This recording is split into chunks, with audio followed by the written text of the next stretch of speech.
먼저 오늘 설교 제목부터 말씀드리겠습니다. 영원한 그리스도의 언약, 레위기 26장 3절에서 13절 말씀입니다. 저희들이 레위기를 보고 있습니다. 레위기는 딱 한마디로 예배에 관한 책입니다. 이 예배는요, 단순히 우리가 생각으로 드리는 것이 아닙니다. 입으로만 드리는 것이 아닙니다. 삶이 따라와야 합니다. 내 삶이라는 것은 결국 행위죠. 문제는 우리의 행위가 완전하면 좋겠는데 우리는 완전한 존재가 아니라는 것입니다. 모든 사람이 죄를 범하였음에 하나님의 영광에 이르지 못하더니 모든 사람이 하나님의 기준에 미치지 못합니다. 그래서 우리가 아무리 열심히 행하여도 우리의 행위는 하나님의 기준에 미치지 못합니다. 그래서 하나님께서는 인간에게 예수 그리스도를 주셨습니다. 이 오직 그리스도로 우리의 죄의 문제가 해결받습니다. 하나님 떠난 문제 해결받습니다. 또 흑암의 권세 아래에 있는 그 문제 해결받습니다. 그래서 이 전 성경은 오직 그리스도만 증거하고 있습니다.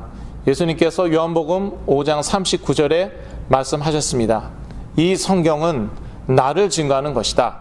그때 당시는 예수님 당시에는 신약 성경이 아직 쓰여지지 않았겠죠.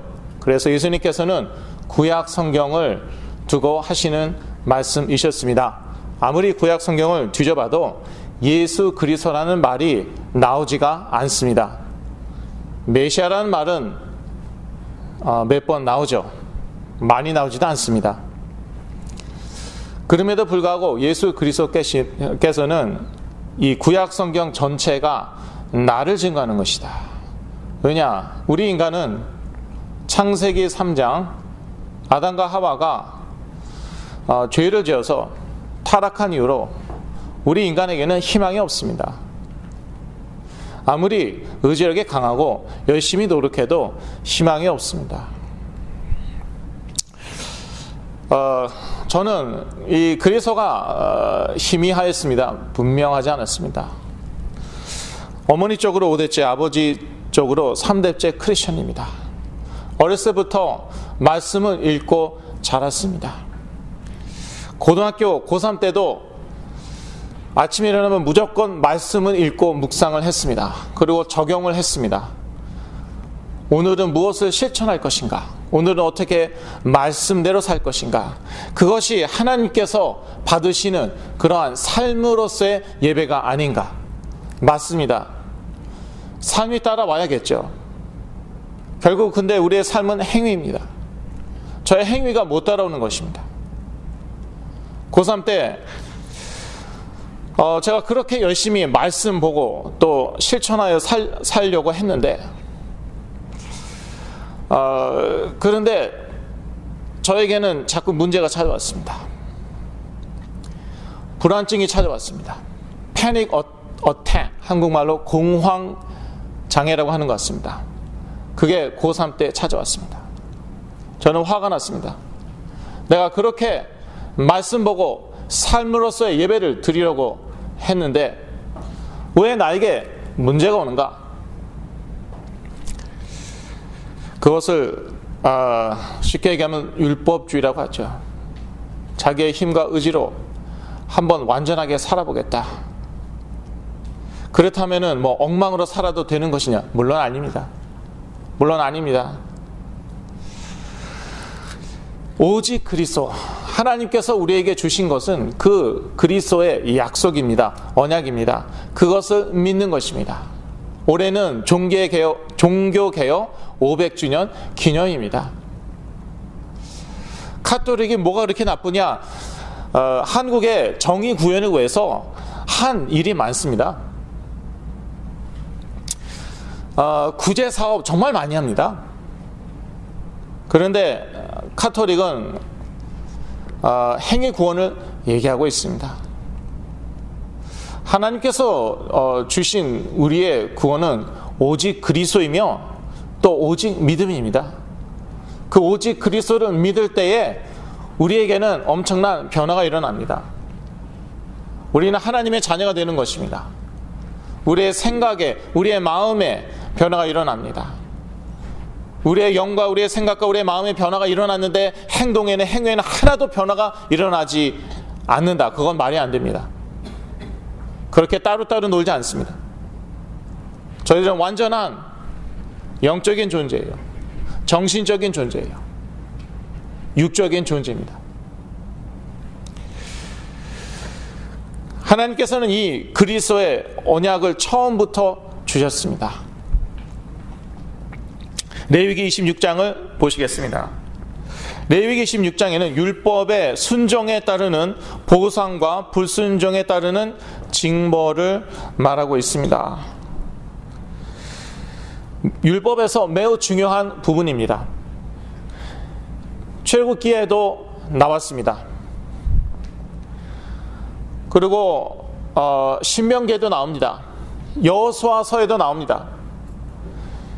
하나님의 법이 율법을 지킬 때에, 순종할 때에 거기에는 반드시 하나님의 축복이 따라옵니다. 불순종할 때에는 반드시 징벌이 따라옵니다. 이것을 우리가 신의 산의 언약이라고 얘기하고 있습니다. 히브리서는 실제로 언약이라는 표현을 쓰고 있습니다. 신의 산에서 맺은 언약입니다. 모세를 통하여 전 이스라엘 백성과 하나님께서 맺으신 언약, 그것은 모세의 율법을 말하였습니다. 이 모세의 율법은 행위를 의지하였습니다. 아무리 고상한 생각해도 소용이 없습니다. 아무리 좋은 말 해도 소용이 없습니다. 행위가 따르지 못하면은, 그러면은 거기에는 반드시 징벌이 따랐습니다. 그래서 실제로 안식일 안 지켜서 돌 맞아 죽은 사람도 있었습니다. 하나님의 이름을 모욕하여서, 함부로 막 사용하여서 돌 맞아 죽은 사람도 있었습니다. 사람들은 행위에 따라 보상 또는 벌을 받았습니다. 저는 율법 시대에 살지 않아서 얼마나 감사한지 모르겠습니다. 제가 율법 시대에 살았다면 저는 돌 맞아 죽어야 됩니다. 왜냐고는 묻지 마세요. 그냥 그럴 일이 많이 있었다는 것만 알아두세요. 부모님한테 뭐 했는데 이제 율법에 보니까 그러면 돌 맞아 죽여야 되더라고요. 율법 시대에 살지 않아서 얼마나 감사한지 모르겠습니다. 하나님께서는 이 율법을 주시기 전에 이미 그리스도의 언약, 복음을 주셨습니다. 그렇다면 왜 율법을 더하셨는가? 그것은 범법함을 인하여 더한 것이다. 갈라디아서 3장 19절에 나와 있습니다. 갈라디아서 3장은 매우 중요한 장입니다. 거기에는 이렇게 얘기하고 있습니다. 사도 바울의 말입니다. 율법은 400년 후에야 주신 것이다. 그런데 그리스도의 언약은 그 이전에 아브라함에게 주셨다. 그렇다면은 왜 율법을 주셨겠습니까? 그리스도로 충분하지 않습니까? 그것은 범법함을 인하여 더한 것이다. 이스라엘 백성들이 출애굽할 때 그 유월절 어린 양의 피, 그 능력을 체험했습니다. 온갖 하나님의 기적으로도 자신들은 여전히 종살이하고 있는 것입니다. 엄청난 기적들 아니었습니까? 날강이 다 피로 변했습니다. 메뚜기 재앙, 뭐 태양이 막 가리우고, 지금 뭐 8월 며칠 날 뭐 개기일식이 solar eclipse라고 하죠. 개기일식이 있다고, 그거 구경해야 된다고 하는데, 그거 근데 안경 쓰고 구경해야 되는 거예요. 그냥 보면 안 돼요. 또 여러분 눈 베려요. 안경 사서 써갖고 딱 보고. 하여튼 개기일식, 과학자들은 그렇게 얘기하겠죠. 태양이 가리웠습니다. 태양은 물론 이스라엘 애굽인들에게 태양신을 상징했죠. 라라고 하죠. 그런데요, 이런 엄청난 기적들이 일어났는데 여전히 이스라엘 백성들은 종살이하고 있는 거예요. 근데 저 자신을 보는 것 같아요. 제가요, 기적과 치유 엄청나게 많이 체험했거든요. 그런데요, 여전히 저의 습관의 종인 거예요. 저의 자존심의 종인 거예요. 저의 기준의 종인 거예요. 뭐 이러한 그러한 문제의 종인 거예요. 거기서 빠져나가는 거, 그거는 그리스도가 아니고 오직 그리스도입니다. 그런데 그 엄청난 그 그리스도의 능력, 유월절 어린 양의 피, 그 능력을 체험해서 출애굽을 했습니다. 그런 다음에 뭐 했습니까? 뭐 했어요, 이스라엘 백성들이? 모세에게 반항하고 하나님 아예 거역했어요. 나중에 이제 우리가 알게 되는 것이지만, 광야 생활하면서도요, 우상 숭배했어요. 그러한 엄청난 유월절 어린 양의 피, 그 능력을 체험하고도 그렇습니다. 서로 맨날 싸워요. 그래서 율법을 주신 거예요. 범법함으로 인하여 더한 거, 그것이 바로 율법입니다. 약육강식 아닙니까? 지금 이 세상은. 그때도 그랬어요. 그렇게 유월절 어린 양의 피 체험하고 나서 약육강식이에요. 힘 있는 사람이 자기 마음대로 하고, 조금 리더십 있으면 모세에게 한번 반항해보고 들이받고 이제 그러지 않았습니까? 그러니까 율법을 주신 거예요. 그런데 율법 이전에 아브라함에게 말씀하신 것이 있었습니다. 그것은 곧 그리스도였습니다. 갈라디아서 3장 16절에서 17절 말씀이죠. 여러분 주보에 있습니다.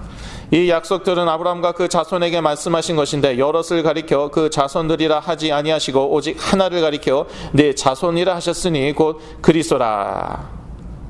여기서 자손은 이삭을 얘기하는 거 아닙니다. 내가 이것을 말하노니 하나님의 미리 정하신 언약을 430년 후에 생긴 율법이 없이 하지 못하여 그 약속을 헛되게 하지 못하리라. 아주 중요한 말씀이죠. 정통파 유대들은 아직도 율법 지켜서 의롭다함을 받으려고 합니다. 구원 받으려고 합니다. 천국 가려고 합니다. 그런데 그 유대인들이 그렇게도 존경하고 동경하는 아브라함 시대에 율법이 있었습니까? 없었습니까? 없었습니다. 430년 후에야 모세를 통하여 받은 것이 율법이었습니다. 그러면 그 율법을 지키지도 않고 알지도 못했던 아브라함은 어떻게 되었습니까? 지옥 갔습니까? 천국 갔습니까? 당연히 천국 갔겠죠. 어떻게 천국 가냐고요? 율법이 없는데 무엇을 기준으로 살았습니까? 하나님의 약속, 언약, 그리스도의 언약을 기준으로 삼았습니다. 그 그리스도를 믿었습니다. 그 믿음으로 의롭다함을 받았습니다. 마틴 루터가 종교개혁할 때 오직 의인은 믿음으로 말미암아 살리라, 그 말씀을 로마서에서 인용했습니다. 그 말씀은 하박국서에 나와 있는, 또 창세기에 나와 있는 말씀이었습니다. 그런데 그 믿음의 대상이 무엇이냐는 것입니다. 나의 행위입니까? 나의 열심입니까? 나의 의지입니까? 오직 그리스도입니다. 그리스도가 아니면 우리의 죄 문제가, 하나님 떠난 문제가 해결되지 않습니다. 이 그리스도의 언약은 행위가 아닌 믿음을 의지합니다. 갈라디아서 3장 9절 말씀입니다. 그러므로 믿음으로 말미암는 자는 믿음이 있는 아브라함과 함께 복을 받느니라. 행위가 아닙니다. 믿음입니다. 10절 무릇 율법 행위에 속한 자들은 저주 아래에 있나니 기록된 바 누구든지 율법책에 기록된 대로 온갖 일을 항상 행하지 아니하는 자는 저주 아래에 있는 자라 하였습니다. 여러분, 이 예수님의 말씀도요, 이 신약 성경도요, 이거 율법으로 여러분 보시면 큰일 납니다. 행위 중심으로 보시면 큰일 납니다. 믿음의 눈으로 봐야 됩니다. 물론 신약 성경에도 행위에 대해서 얘기하고 있습니다. 이렇게 살라 저렇게 살지 말라 분명히 나와 있습니다. 근데 그것을 율법으로 보면은 여러분은 저주밖에 받을 게 없는 거예요. 원수를 사랑하라고 그랬어요. 눈에는 눈, 이에는 이. 구약 성경에 나와 있습니다. 레위기에 나와 있습니다. 그런데 예수님께서 뭐라고 그러셨습니까? 너희는 원수를 사랑하라고. 축복하라. 원수를 사랑하라. 아버지께서 완전한 것 같이 너희도 완전하라. 자, 그걸 행위 중심으로 적용하면 어떻게 됩니까? 여러분 원수 사랑하지 않으면은 여러분 저 복 못 받는 거예요. 그러면 이제 벌 받을 것밖에 남아 있잖아요. 그래서 제가 얼마나 원수 사랑하려고 노력했는데요. 그냥 이가 갈리는데 이를 악물고 사랑했습니다. 그러다가 잘 참다가 어쩌다가 한번 욱했어요. 획가닥했어요. 그럼 어떻게 되는 거예요? 뭐 어떻게 되는 것입니까? 벌 받아야 됩니까? 혹시 좀 착각할까봐 예수님께서 분명히 말씀하셨습니다. 형제를 미워하죠. 그거는 살인이나 마찬가지다. 그거 살인이다. 혹시 착각할까봐. 우리 행위가 완전할 수 있다. 착각할까봐. 말씀 그대로 다 살면 된다. 그렇게 살 수 있다. 그렇게 착각할까봐. 음란한 마음 품으면은, 음욕 품으면 음란 저지른 거예요. 음란죄. 형제 미워하죠? 그러면 살인죄. 자, 그래도 너희들이 율법으로 의롭다함을 받으려고 하겠느냐? 그 말씀이었어요. 그런데 제가 그랬어요. 그래, 그거야 뭐 구약시대니까. 근데 신약 성경에도 뭐 이렇게 살라 저렇게 살라 나와 있으니까, 그거 다 지켜야 되지 않겠냐. 그리고 지키려고 그랬던 거예요. 그러니까 스트레스가 막 쌓이는 거예요. 예. 착한 사람들은 스트레스가 많아요. 제가 스트레스가 막 쌓였어요. 나중에 frustration, 좌절감, 분노, 생각대로 안 되는 거예요. 마음대로 안 되는 거예요. 거기에서는 그 좌절감과 분노는 엄청납니다. 나중에 다 내려놨죠. 자존심도 내려놨습니다. 나는 안 돼. 그것처럼 마음 상하는 게 없어요. 자존심 상하는 게 없어요. 나 예수 믿는데, 그래도 나도 안 되는 거구나. 사람이요, 맨 마지막에는 뭐 하나 딱 남습니까? 뭐 하나 남습니까?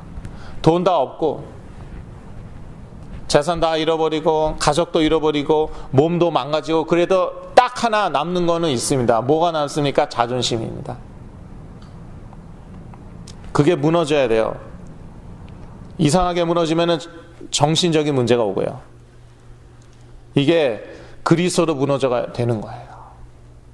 그래, 나는 하나님 자녀인데도 그래도 내가 완전하게 살 수 없구나. 완전하게 살지 않아도 된다는 건 아니고, 그건 또 다르죠. 그러면 뭐 맨날 싸우고 뭐 그럴까요? 그럴 수는 또 없죠. 맨날 미워하고 뭐 그럴 수는 없잖아요.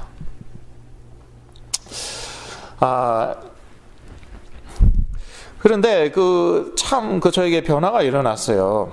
제가 사역하면서 많은 사람들 만나지만 또 그 사람들 얘기하면은 그분들이 저에게 소송을 걸 수가 있잖아요. 농담인데 예. 또 제 메시지 들으면서 시험 들까봐 이제 주로 제 얘기를 하는 것이죠. 근데 제가 안 돼도 오직 믿음으로. 한때 참 건강이 안 좋았습니다. 오직 그리스도, 제 믿음도 아니에요. 부모님 믿음으로 회복했습니다. 참 불공평하죠. 그게 은혜예요. 내 믿음도 아니고 부모님 믿음으로 제가 회복했어요. 그걸 은혜라고 하는 것입니다. 불공평한 게 좋은 겁니다. 또 오해하지 마시고. 그런데 이제 건강 회복했는데도 이게 뭐 의지력도 약하고 뭐 생각이 약해요. 그 뜻 아마 모르실 거예요. 생각이 약하다. 생각이 컨트롤이 잘 안 되는 것입니다. 집중이 잘 안 되는 것입니다. 나의 감정이 마음대로 컨트롤이 안 되는 것입니다. 내 몸은 물론이죠. 내 몸이 내 마음대로 되지가 않는 것이에요. 그러니까 삶이 어떻겠어요? 행위가 어떻겠어요? 내가 원하는 대로 따라오지가 않는 거예요. 그러면 어떻게 됩니까? 저 벌 받아야 됩니까? 율법적으로 얘기하면 저 벌 받아야 돼요. 말씀대로 왜 안 살아요? 의지 있잖아요. 왜 말씀대로 안 살아요? 말씀대로 살면 좋은 거 아니에요? 나도 좋고 남도 좋은 거 아니에요? 네, 누가 모르나? 그런데 안 돼요. 그러면서 제가 완전히 자존심을 내려놓을 수밖에 없었어요. 그것도 은혜죠. 나는 자존심 내려놨다. 나는 잘났다. 그거 자존심 내려놓은 거 아닙니다. 내려놓을 수밖에 없었어요. 그게 은혜예요. 그래서 계속 삶이 못 따라와도 오직 그리스도다. 오직 믿음이다. 그랬더니요. 제 생각이 바뀌기 시작했습니다. 저의 마음이 바뀌기 시작했습니다. 저의 감정이 바뀌기 시작했습니다. 저의 삶도 따라오기 시작했습니다. 시간이 좀 걸렸습니다. 저는 저희 교회에서 제가 사실은요, 되게 좀 죄송한 말씀이지만 기준이 되게 높거든요. 예. 좀 본 게 좀 잘났다는 게 아니라 이제 잘하면서 본 것, 영국에 살면서 또 이렇게 본 것들이 있고 하기 때문에 그래서 기준이 높습니다. 좀 다른 말로 하면 되게 까다롭습니다, 제가. 네. 그러니까 이제 근데 그게 이제 엘리트들이 그래. 그러니까 내가 엘리트라는 소리가 안 냈고 그게 아니라 엘리트들이 그랬어요. 기준이 높습니다. 다른 말로 하면 까다롭습니다. 그러니까 벌써 이제 탁탁탁 들어오는 거예요. 이 사람은 이게 문제고 저 사람은 저게 문제고 저 사람은 저게 약하고 이건 이렇게 돼야 되는데 또 이렇게 안 되고 있고. 그런데요. 근데 제 자신을 보니까 처음에는 용납이 안 되더라고요. 용납이 안 돼요. 자존심 너무너무 상하고. 그런데 하나님께서 용납하셨잖아요. 그리스도 안에서. 그러니까 다른 사람들이 용납이 되기 시작했던 거예요. 그런 변화가 있으니까 그러니까 저의 삶도 따라오는 거예요. 그러니까 제가 치유사역도 하고 있지. 저의 기준에 다 못 미쳐요. 그 치유 대상자들이. 근데 그렇게 따지자면은 사역을 할 수가 없어요.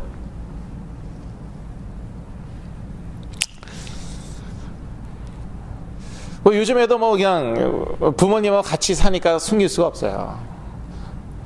좀 컨디션 안 좋죠. 그러면은요, 제 입에서 뭐부터 나올 것 같아요? 뭐부터 나올 것 같아요? 비판부터 나옵니다. 이건 이렇게 돼야 되는데 이렇게 되어지지 않고 있다는 거예요. 저렇게 되어져야 되는데 그렇게 되어지지 않고 있다는 거예요. 그러면 이제 제가 스스로 아는 거죠. 내가 요즘 컨디션이 안 좋구나. 그래, 내가 얼마나 그렇게 원리 원칙대로 하나님의 기준에 맞춰 살았으면은 맞춰 살아갖고 이렇게 복받게 되었나, 이렇게 회복하게 되었나, 이렇게 나를 통해서 하나님께서 역사하시는가. 하나님께서 하시는 거지만 저는 그냥 도구이지만 그것은 오직 은혜이고 오직 믿음이고 오직 그리스도이거든요. 그러니까 그 그리스도를 계속 제가 enjoy 누리니까 다 바뀌는 거예요. 나의 생각이, 저의 마음이. 예전 건강도 자랑하는 건 아니지만 제가 말씀드렸잖아요. 키가 2cm가 자랐어요. 글쎄 40대 중반에. 줄어들어야 이제 정상인데, 굳이 이제 과학적으로 설명하자면은 어깨와 등이 펴진 거겠죠. 그런데 어깨 등 펴져라 한다고 펴집니까? 이게 영적인. 그리스도 이름으로 성령께서 역사하시죠. 그러면 우리의 모든 부분이 회복됩니다. 우리의 생각이, 우리의 마음이, 감정이, 몸도 회복됩니다. 몸만 회복되지 않는다. 그거는 말이 안 됩니다. 그래서 저는 여러분들의 건강 위해서도 기도합니다. 저희 부모님의 건강 위해서 매일 기도합니다. 나이가 있으시지만 더 좋아지도록.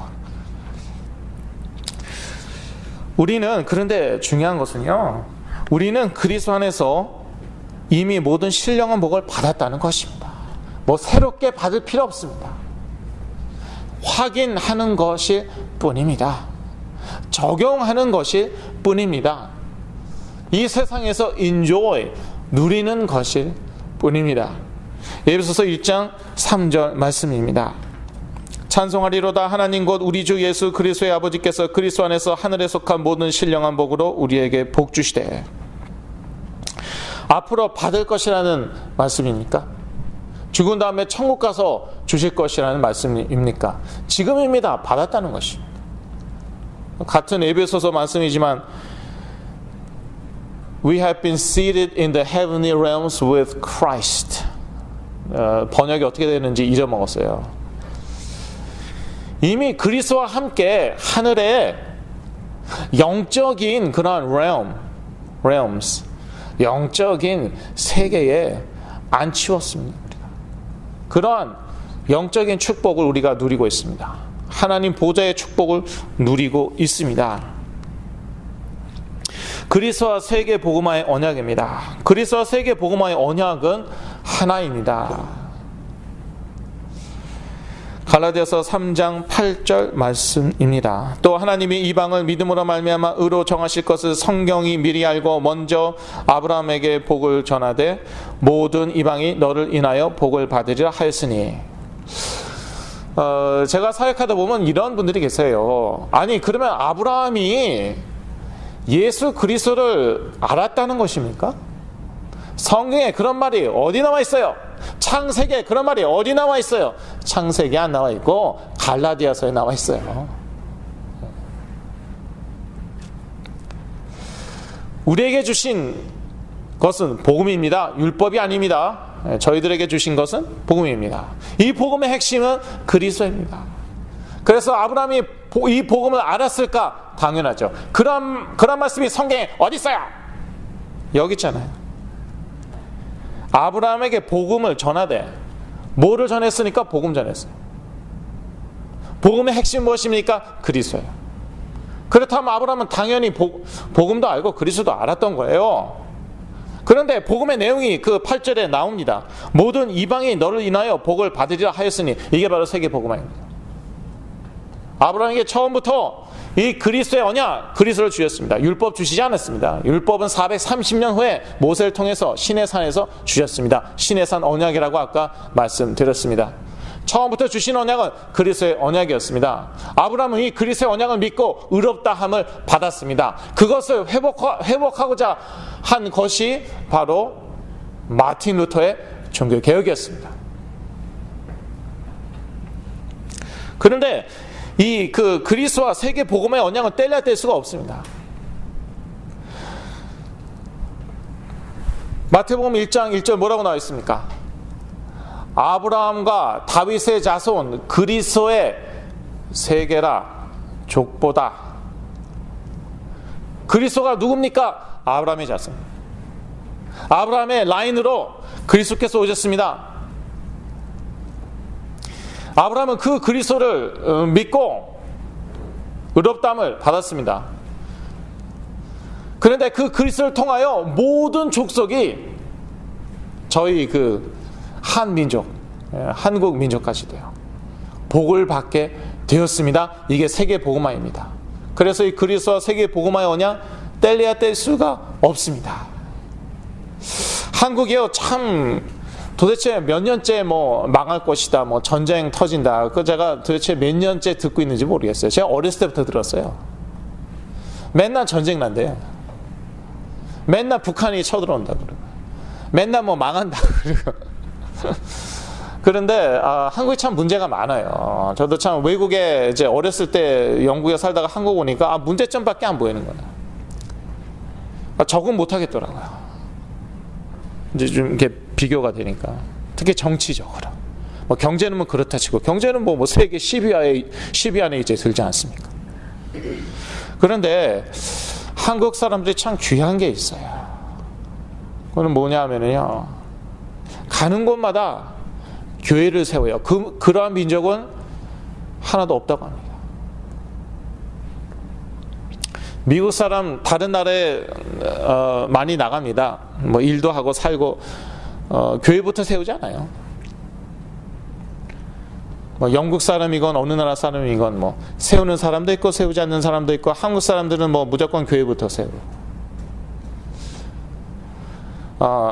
그러고요, 전 세계에 선교사를 그렇게 많이 보냈어요. 물론 뭐 선교사의 자질 가지고 이런저런 말이 있습니다. 그런데 일단은 이 세계 복음화, 그걸 하려고 흉내라도 냈다는 거. 흉내만 냈는데도요, 하나님께서 축복하셨어요. 그래서 뭐 선교사 몇 명 보냈을 때 GNP가 얼마였다, 몇 명 보냈을 때 얼마였다, 그런 통계도 있는데, 그거 뭐 믿어도 되고 안 믿어도 됩니다. 저는 그렇게 생각합니다. 흉내만 냈는데도 이렇게 하나님께서 한국을 축복하셨구나. 그만큼 이 전도와 선교, 세계 복음화는 중요한 것입니다. 우리는 하나님과 같은 방향으로 가야 합니다. 그 방향은 세계 복음화입니다. 결국 언제 그리스도께서 다시 오시겠습니까? 세계 복음화 되면 다시 오시는 것입니다.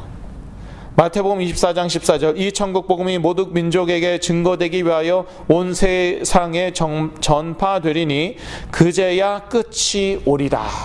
언제 끝이 온다고요? 모든 민족에게 그리스도의 복음, 천국 복음이 증거되면은, 그러면 오는 것입니다.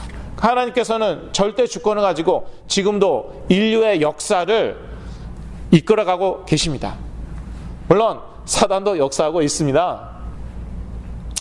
물론 인간들이 뭐 이렇게 저렇게 계획을 세우고 이런저런 일들을 벌이고 있습니다. 그 모든 것이 하나님의 절대 주권하에 있다는 것입니다. 예수님께서 영어로 Caesar Augustus라고 하는데 한국말 아우구스도라고 나와 있죠. 그때에 커다란 인구조사, 로마 제국 전역에 걸쳐서 인구조사를 했어요. 그래서 마리아와 요셉이 할 수 없이 요셉의 고향인 베들레헴으로 갔습니다. 인구조사하러. 그런데 인구조사하러 온 사람들이 하도 많아갖고 여관에서 못 자고 마구간에 들어가서 구유에서 이렇게 결국 이제 예수님께서 구유에 눕게 되시는데, 그게 다 하나님 말씀 성취하였습니다. 미가서의 말씀, 어느 말씀 다 싹 성취되었어요. 가이사 아우구스도, 한국말은 아우구스투스, 아주 유명한 시저입니다. 아주 유명한 가이사입니다. 그런데 좀 복음적으로 보면 이렇게 좋은 사람은 아니었죠. 그런데 하나님 사용하셨어요. 가룟 유다, 사단이 역사해갖고 사단이 들어가갖고 예수님 배신했어요. 덕분에 십자가에 달리셔서 우리 물론 부활하셨고 우리 다 구원받았어요. 그게 하나님의 절대 주권, 하나님의 섭리, 하나님의 경륜, 뭐 이러한 말들이 있는데, 하나님께서요 인간의 모든 것들, 이 악한 영들의 역사 이런 것까지 다 활용하시고 사용하셔서 자기 뜻을 이루시는데, 궁극적인 뜻은 무엇이냐? 세계복음화.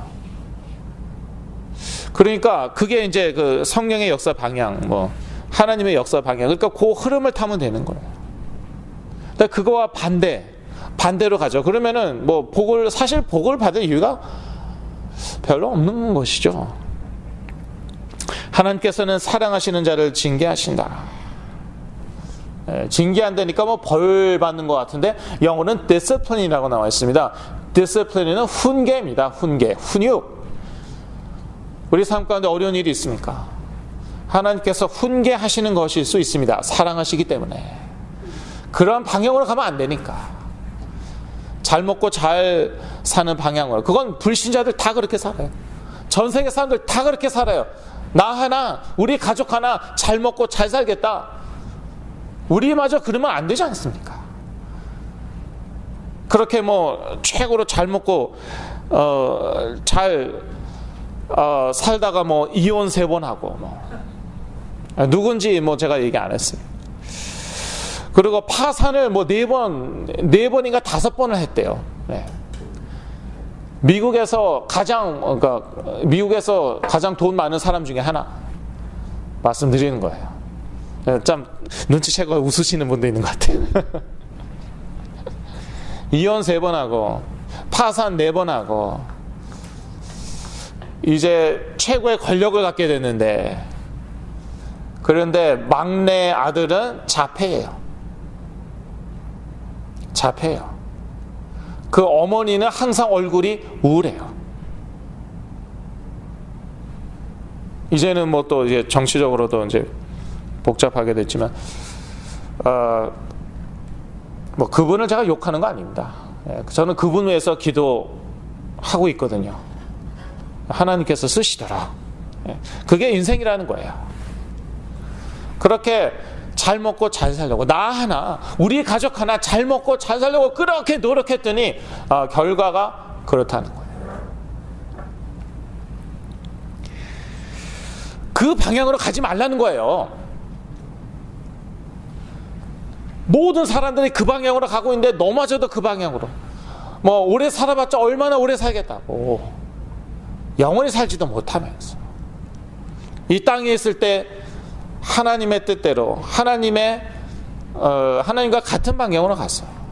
하나님의 계획을 이루어야죠. 하나님의 목표, 세계 복음화, 거기에 쓰임 받아야죠. 결론입니다. 하나님께서는 우리가 믿음으로 언약 성취의 과정을 즐길 수 있도록 이미 결론을 보여주셨습니다. 이 결론은 세계 복음화입니다. 하나님의 언약의 증거들이 때가 되면 따를 것이다. 그래서 저희들은요, 불안해할 필요가 없습니다. 앞으로 어떻게 될까? 불안해할 필요가 없어요. 이미 다 알고 있기 때문에. 어떻게 될 것입니까? 앞으로 세계 복음화가 될 것이에요. 지금 모든 벽이 자꾸 무너지잖아요. 지금 뭐 옛날로 뭐 돌아가는 거 아니냐, 뭐 브렉시트라든지 뭐 미국의 보호무역주의라는 거, 이런 거 보면은 좀 옛날로 돌아가는 게 아닌가. 아니에요. 이게 세계화의 과정이에요. 지금 글로벌라이제이션. 조금 이제 힌트 주신다면은 그 스탠더드가 있어야 되거든요. 어떤 그 세계가 하나가 되려면은 어떠한 그 스탠더드가 있어야 되거든요. 그게 이제 조금 조정되는 그런 과정이에요. 거기까지만 말씀드릴게요. 모든 벽은 그런 과정 중에서도 계속 무너지고 있습니다. 그 길을 닦는 것은 과학입니다. 인터넷입니다. 정보통신입니다. 점점 하나가 되어가고 있고, 그리고 이 가운데에서 복음이 옛날에 그 로마 제국의 도로를 통해서 로마 제국 모든 곳에 복음이 전파되었듯이, 지금 뭐 옛날에 뭐 인포메이션 슈퍼 하이웨이라고 그랬는데, 로마의 길이 아니고 이거는 인포메이션 슈퍼 하이웨이예요. 이걸 타고 전 세계에 이 복음이 전파될 것이고, 뭐 그렇게 다 될 수밖에 없습니다. 과학이 앞서서 그렇게 하고 있어요. 그러니까 우리는 이미 다 결론을 알고 시작하는 거예요. 앞으로 어떻게 될까? 다 알고 있어요. 그러면 그 과정에 우리는 어떠한 쓰임을 받을 수 있을까? 그게 중요한 것이죠. 하나님의 언약의 증거들이 때가 되면 따라올 것이다. 근데 이렇게 이제 살다 보면은요, 참 discourage, 이렇게 낭망될 때도 많고, 왜냐하면 참 뭐든지 잘 됐으면 좋겠는데 그렇지가 않거든요. 내가 돈 많이 벌었으면 좋겠는데 뭐 항상 돈이 많이 벌리는 게 아닌 거. 우리 자녀들이 계속 성공했으면 좋겠는데 뭐 잘 나가다 이제 실패할 때도 있고, 이런저런 일들이 참 많이 일어나고. 그런데 그때 포기하지 말라고, 낭망하지 말라고 하나님께서 사인을 주시고 또 증거들을 보여주시는 것이죠. You are going the right direction. 하나님과 같은 방향으로 지금 잘 가고 있다. 그렇게 가야만 하는 것이죠. 이번 주도 그리스도와 세계 복음화의 언약 안에서 하나님께서 예비하신 모든 축복을 누리시기를 기도합니다. 기도하겠습니다. 하나님 아버지, 우리에게 영원한 그리스도의 언약 주신 것 참으로 감사하며 이 영원한 그리스도의 언약이 날마다 우리 삶 가운데에서 확인될 때 주님 하나님께서 예비하신 모든 축복들도 믿음으로 받고 누리게 하여 주시옵소서. 예수 그리스도 이름으로 기도했습니다. 아멘.